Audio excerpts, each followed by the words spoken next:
recipe came to me from my grandma. So it's 5 ingredients. We will have basil, orange, lemon, ginger, and also turmeric. We're going to mix all 5 of them in a blender with some drinking water.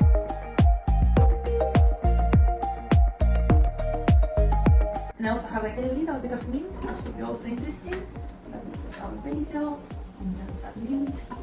Some orange, I will just cut in half. Add more almonds, herbs, greens. When you're under the weather and you have your throat or your nose running, you make that, and then every half an hour you take a little shot. And by the end of the day, you're not feeling under the weather anymore.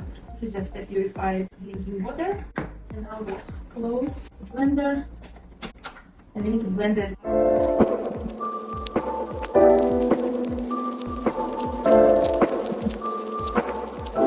You can do it in juicer, but I like to do it in blender and then put it in this net.